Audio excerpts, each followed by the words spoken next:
guys, pag-usapan lang natin si Alden Richard, titig na titig kay Catherine. Alden, mukhang umiibig kay Catherine ng totoo. Yan guys ang inala ng marami. Kahit na guys ang balita, yan din ang inala nila.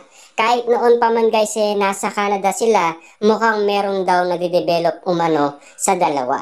Dahil mukhang umiibig na nga naman kasi guys si Alden Richard na matagal nga naman guys na bakante. At alam kasi nila guys na matagal ding naging single si Alden Richard. Kaya patuloy nga naman guys ang pambabas ng mga dating fans niya na Aldab fans. Patungkol umano guys na kinasal daw siya at nagkaroon daw siya ng mga anak. Kasi guys hindi nga naman nila matanggap na nag-iwalay ng landas ang mag-collab team.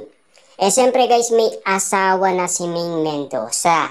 Hindi naman pwede yung akala nila ay pwedeng pwede. Diba?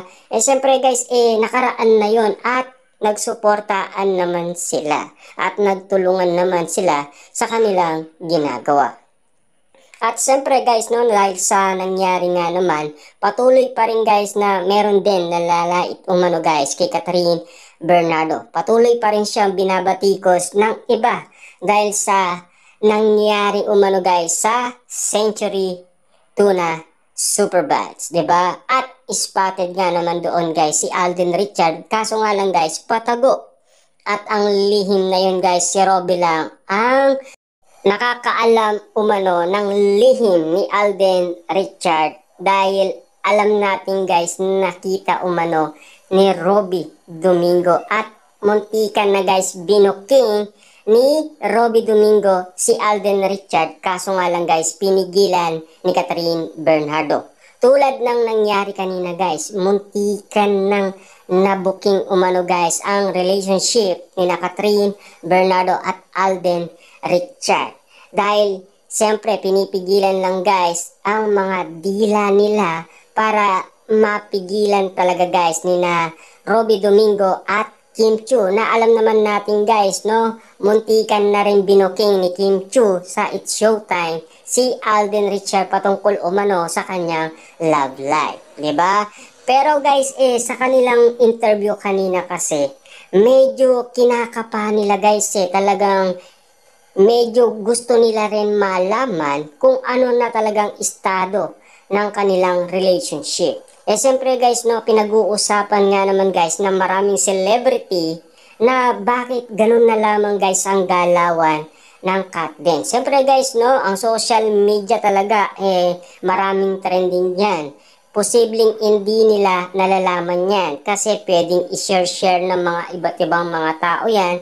Lalong-lalo na guys, dumarami ang mga Kat din fans. At kitang-kita naman natin guys, no, napakadaming mga Kat din fans na nasa studio ng ASAP natin to. Ang daming pumunta guys, ang daming sumuporta kina Alden Richard at Catherine Bernardo. Kitang-kita naman natin kasi guys kung papaano nila sinusuportaan sina Catherine Bernardo at Alden Richard. Kahit na ang kanilang movie guys ay patuloy pa rin silang nagpo-promote at sila guys ang pinaka madaming nabiling ticket, 'di ba? Kita niyo naman guys, no? Kasi ang una kasi guys nagbenta ng ticket ang Ayala Mall at ang Vista Mall. Siyempre guys, nung nalaman na yan ang announce sa Twitter, grabe nga naman guys, dagsa ang mga Kat din fans sa Ayala Mall at Vista Mall at inubos nga naman nila ang ticket ng pinikulang Hello, Love Again. Ang pinikulang talagang naging patok nga naman guys sa masa at naging top earnings nga naman ang unang movie. At itong ikalawa guys pinagkakaguluhan ngayon ng mga tao. At siyempre guys no, kung kiligan lang naman guys ang pag-uusapan ayon sa mga fans, mas kinikilig umano guys ang Kat din kesa kikiligin guys ang mga fans, 'di ba? Kasi talagang grabe ang iyawan nila kasi guys, kapansin-pansin ang bawat kilos ni na Alden Richard at Catherine Bernardo kasi may ibig sabihin. Kita nyo naman guys, no, interview ni Robby Domingo, Kim Chiu, parang merong ibig sabihin. Alam naman natin guys, no, ilang beses nang na-interview umano guys ni Kim Chiu si Alden Richard. It's showtime, saka sa ASAP natin to. Papaano kaya guys yung sinasabi umano ni Robby Domingo na mainit daw sa Canada? Kita-kita naman natin guys na talagang nakabalot umano guys si Catherine Bernardo dahil sa klima. Hindi naman kasi katulad dyan sa Pilipinas guys. Siyempre sa Pilipinas, iba-iba ang klima. Diba? Medyo mainit talaga sa ating guys dahil alam naman natin, Pilipinas to eh. Sa Canada guys, siyempre meron ding ice doon, diba? Kaya malamig din. Kaya medyo kakaiba nga naman guys sa pandinig natin na medyo katakataka lang guys kung bakit nga naman nasabi ni Robby Domingo na parang mainit yata doon. Diba? Iba yung tono guys ng sinasabi kasi ni Robby Domingo, parang may dating, parang meron siyang gustong sabihin o meron siyang gustong iparating sa cut din na para at least malaman din natin. Siyempre guys, no, kung pagbabasihan, unti-unti din natin malalaman yan.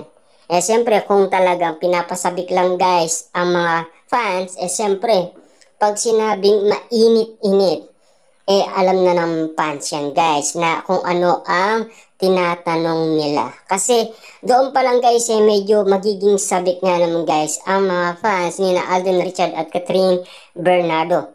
Siyempre guys, abang sabik ang mga yan, lalo pang dumadami yan guys. Talagang magpapatuloy pa rin sa pagdami yan hanggat hindi pa yan nagsasalita tulad ng mga Katniel Fans Club. Kung paano nga naman sila dumami ng dumami. Kung paano nga naman sila lumaki. 'Di ba? Kaya nga naman guys, ayaw nilang bumangga sa Katniel eh. Dahil ang dami ng mga Katniel Fans Club, 'di ba? Kung sino man ang bumangga sa kanila, syempre guys, ang titira sa Katniel, walang iba kundi ang Katniel Fans Club, 'di ba? Papaano naman kaya guys ang Katniel Fans Club? Parami na sila ng parami, 'di ba? Kung sino man guys ang tumira nga naman sa Alden at Catherine, syempre babanggain nila yan. Lalong-lalo na guys, mga big time pa naman ang mga Katniel fans. Kasi kung saan man sina Catherine Bernardo, nandoon din sila. Diba? Kita nyo naman guys, no? Talagang big time na big time ang mga umiidolo kina Catherine Bernardo at Alden Richard. Siyempre guys, Alden Natics, diba? Masabi natin big time yan. Kasi nilibre pa nga guys si Alden Richard last 2023 sa South Korea. Kasi alam naman natin guys, nagkaroon ng problema si Alden Richard. Kaya nagsisipag kasi alam naman natin guys, malaking bagay ang nawala sa kanya. Siyempre guys, 100 million plus ang nawala sa kanya, 'di ba? Sayang 'yun guys, malaking pera 'yun. Hindi mo na mabibilang 'yun, 'di ba? Ang daming perang nawala guys, kaya nga naman itong si Alden nagsisipag ngayon guys para kumita at bumalik nga naman guys ang nawalang pera sa kanya. At siyempre guys, no, dahil nga naman unti-unti nga naman guys mababawi yan ni Alden Richard ang kanyang mga kinikita. Siyempre, alam naman natin guys, sa tulong na nagawa ni Alden Richard dahil sa tiwala guys madaling magtiwala kasi si Alden Richard guys, kaya madali din siyang maloko. At least, nabigyan niya na ng linaw guys kung bakit. Kasi nag-aral siya para at least alam niya kung ano ang pagkakamaling nagawa niya. At least guys, no, sabihin na natin nangyari na ang nangyari, at least magagawa niya na ng paraan, at least pinag-aralan niya ng mabuti. Pero sa tingin naman natin guys, no, kung kiligan naman guys ang hinahanap natin,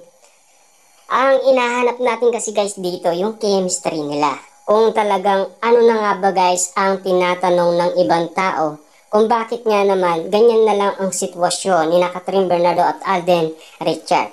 At kung bakit nga naman guys pinipilit ng mga fans si Catherine Bernardo at Alden Richard na maging